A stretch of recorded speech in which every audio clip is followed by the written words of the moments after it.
Good evening. Welcome to World News. I am Wisdom Onisi. First, the headline. Federal government panel report reviews reasons for Plateau school collapse.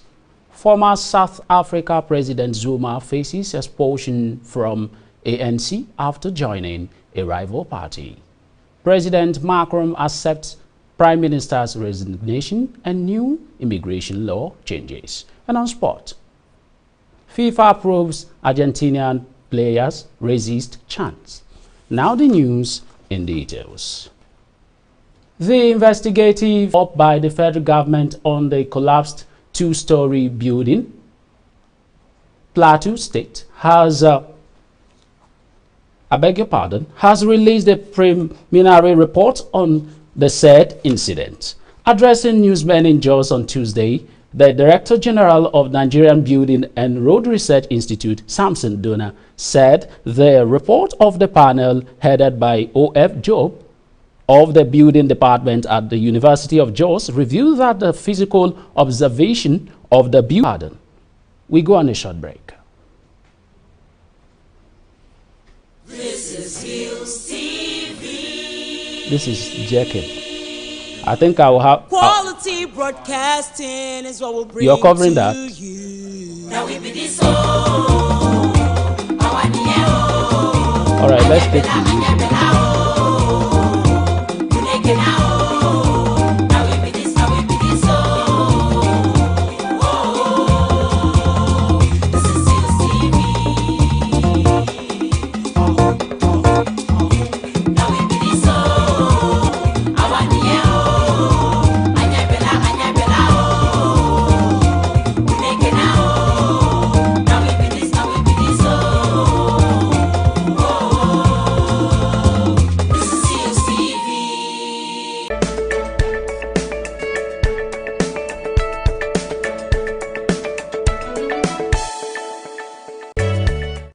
Good evening. Welcome to World News. I am Wisdom Onisi. First, the headlines. Federal panel report reviews reasons for Plateau school collapse. Former South African President Zuma faces expulsion from ANC after joining a rival party.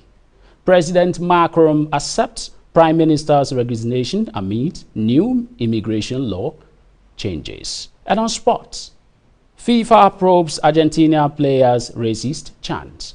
Now the news in details. The investigative panel set up by the federal government on the collapsed two-story building in Jos, Plateau State, has released a preliminary report on the said incident. Addressing newsmen in Jos on Tuesday, the Director General of the Nigerian Building and Road Research Institute, Samson Duna, said the report of panel headed by O.F. Job of the Building Department at University of Jos reviewed that the physical observation of the building looked distressed while weak materials were used for the building. He said the report also depicted that the quality of the concrete used to construct the two-story building was in doubt, as there were no boundary between the concrete and the steel reinforcement. Away from that, we have you know that the Minister of Power, Adebayo Adelabu, has vowed to sanction non-performing agencies and parastatals under the Power Ministry.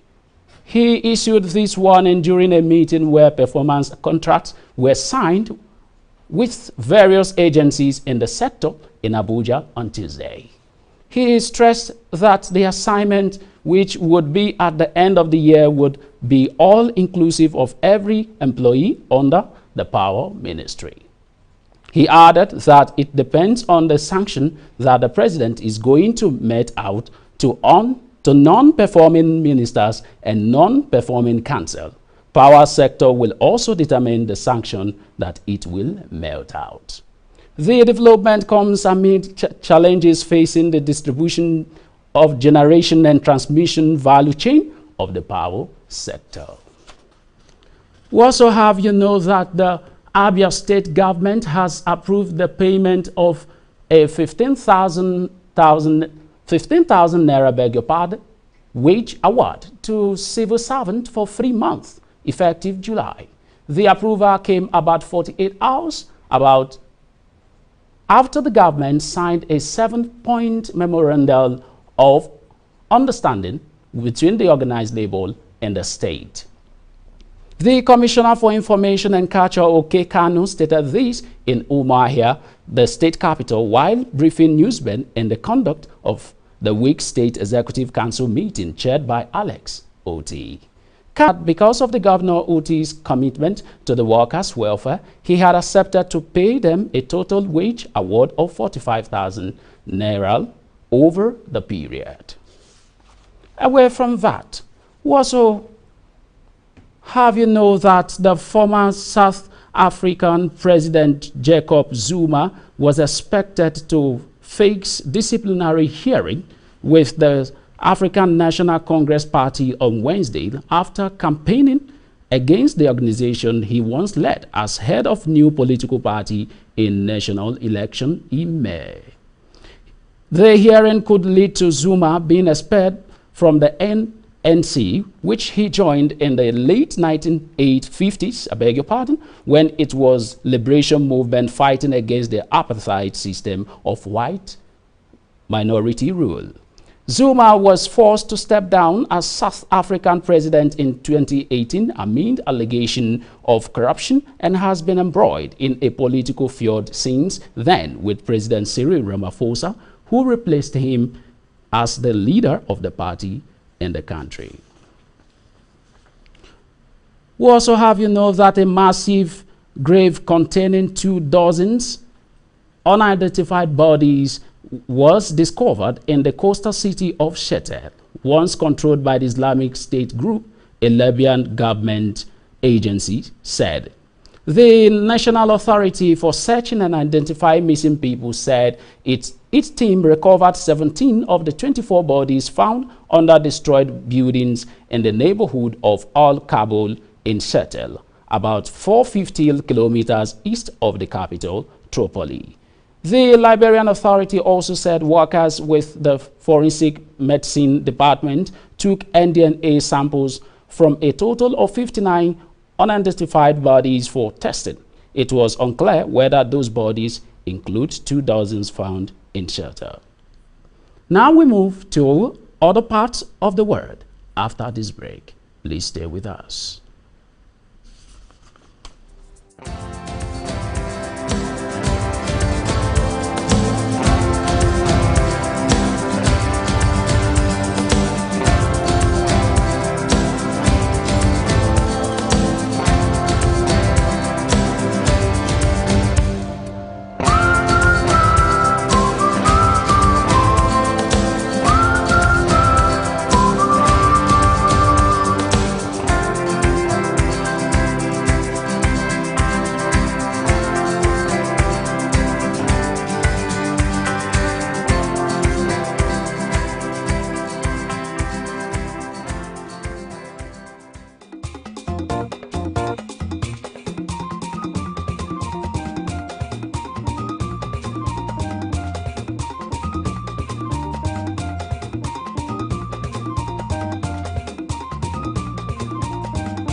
Welcome back. Now news from other parts of the world. French President Emmanuel Macron has accepted Prime Minister Gabriel Attal's resignation, but has asked him to remain a head of caretaker government until new Prime Minister is appointed. This transition comes as France prepares for international spotlight of the Paris Olympics. Attal's resignation allows him to take his seat as a lawmaker in the National Assembly, leading Macron's centrist in a potential no-confidence vote. The caretaker government led by Attal will manage day-to-day affairs if there is no set time limit for appointing new prime minister.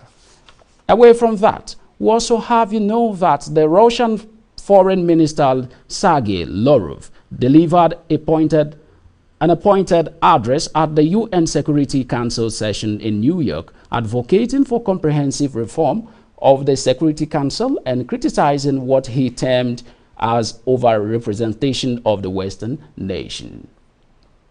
Lavrov emphasized that reforming the Security Council, particularly its composition, is crucial for its effectiveness.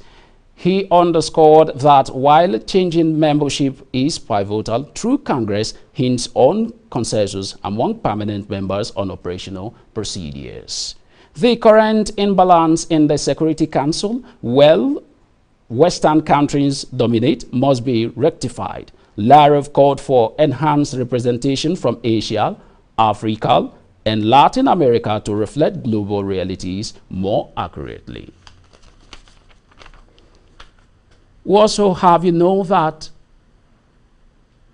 the International Monetary Fund says global growth is projected to remain unchanged at 3.2% in 2024 and 3.3% in 2025.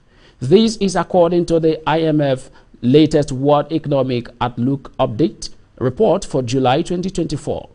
Report said though the projection was in line with the April 2024 WEO, there had been notable development beneath the surface since April with WEO.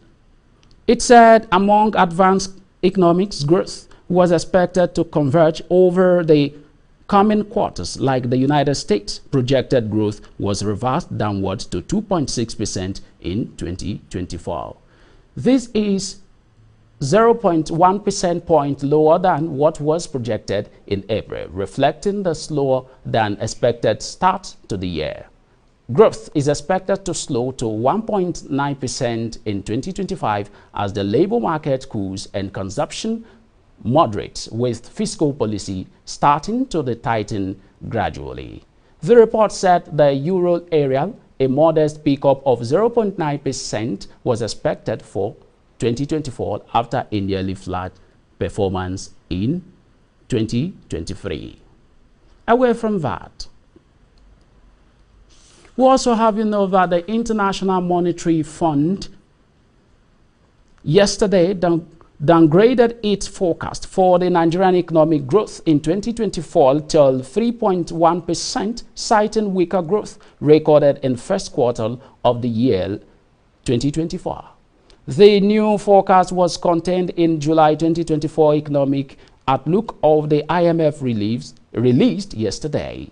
The downgrade represents 0.2% point below the earlier forecast of 3.3%.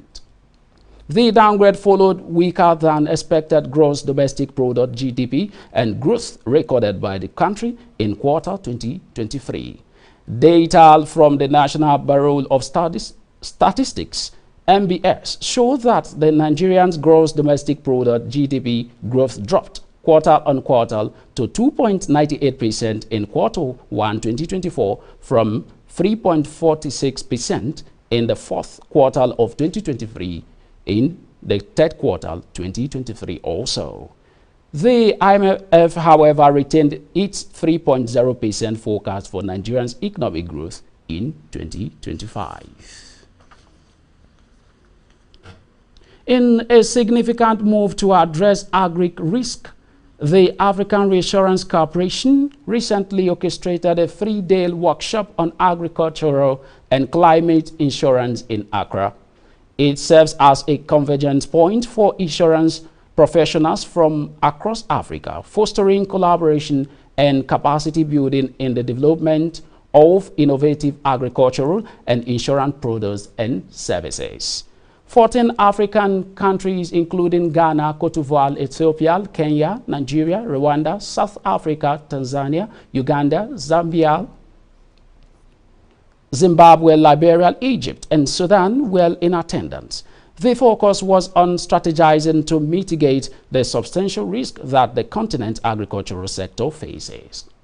Ken Agogobia, Deputy Managing Director of the Chief Operating Officer of the stakeholder, underscored the crucial role of agriculture in Africa's economic growth. He acknowledged the sector's significant contribution to GDP and employment, while also highlighting challenges posed by climate change, conflicts, and limited access to financing. Despite the growing recognition of agricultural insurance importance, Africa's market remain relatively underdeveloped. The World Trade Organization said on Wednesday that it was unable to get a clear picture of China's financial support for key industrial sectors, such as electronic vehicles, oil, aluminium, and steel production due to an overall lack of transparency. The WTO noted that the world's second largest economy gave financial support and other incentives to industries over 2021 to 2024 review period, but said the Beijing did not provide enough information for the WTO to have a clear picture of the programs. The overall lack of transparency on China's government support may also contribute to debate on what it's perceived by some as overcapacity in certain sectors. The WTO report said, naming a range of sectors from semiconductors to shipbuilding. The WTO noted in particular that it could not determine the size of Chinese government funds that it said were using public resources to make equity investment in key industries. The incentives provided by these funds have generally not been notified to the WTO. Still to come is sport. Please stay with us. This is Hillstv. Quality broadcasting is what we'll bring to you. Now we be this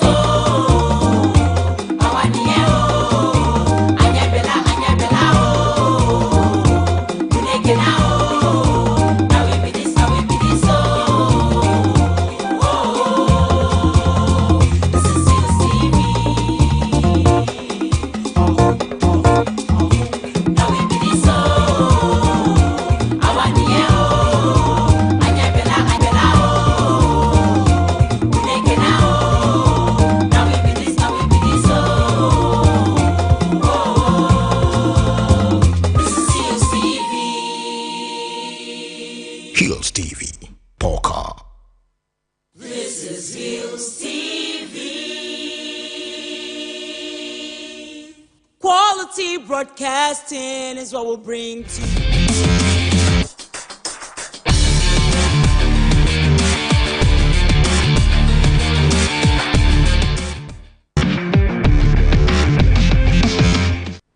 Welcome back now to sport news.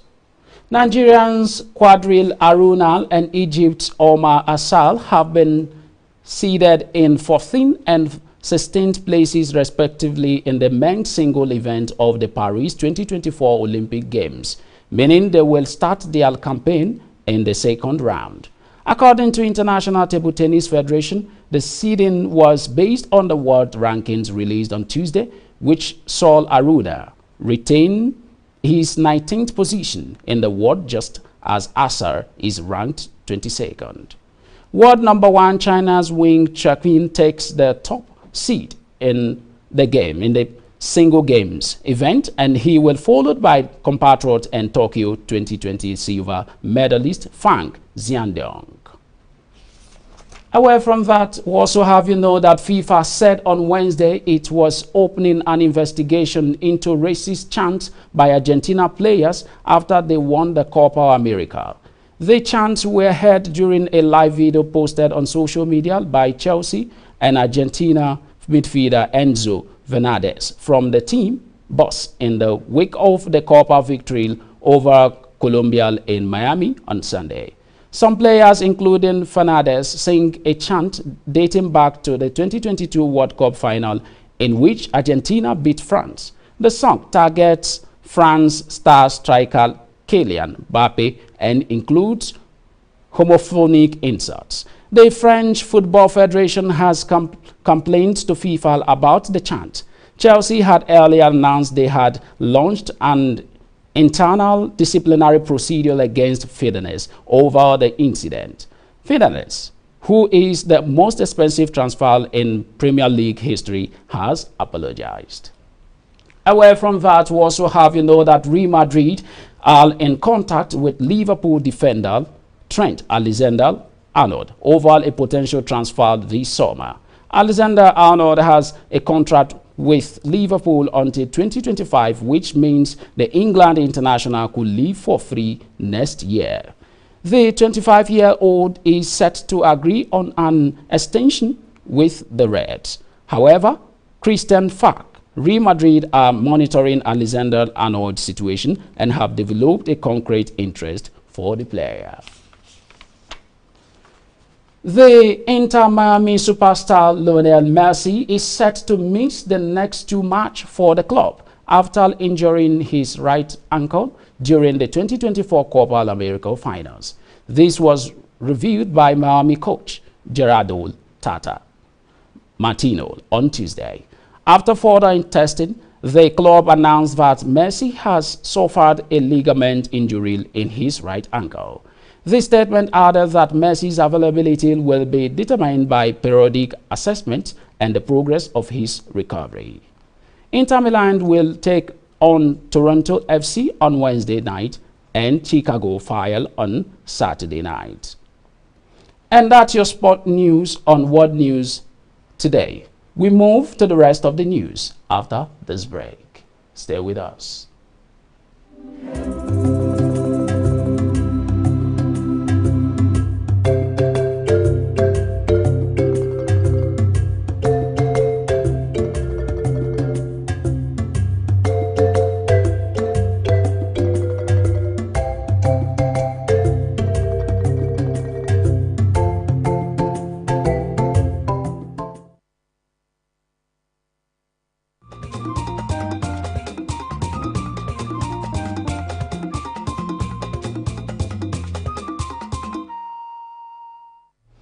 Welcome back now, the rest of the news.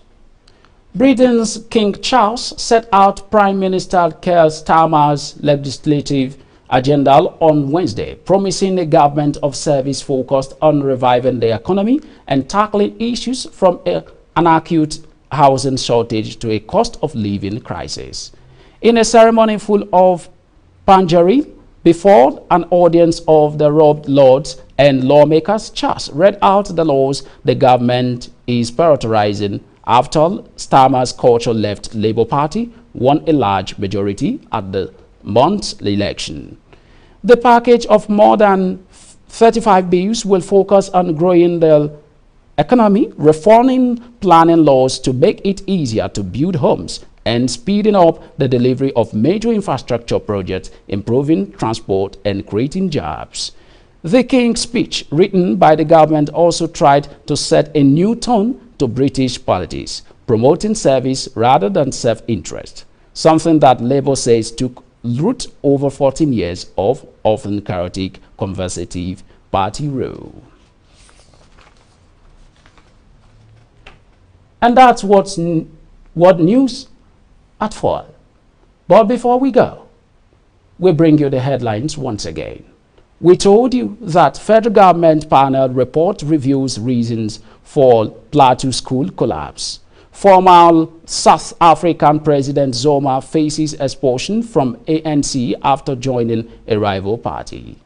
We also told you that President Macron accepts Prime Minister's resignation amidst new migration law changes. And on sport, we brought to you that FIFA probes Argentina player racist chant. Remember to visit us on Facebook at Hillstv Abuja, Instagram at Hillstv Abuja, and subscribe to our YouTube channel at Hillstv. I am Wisdom Onyesi. Thanks for watching.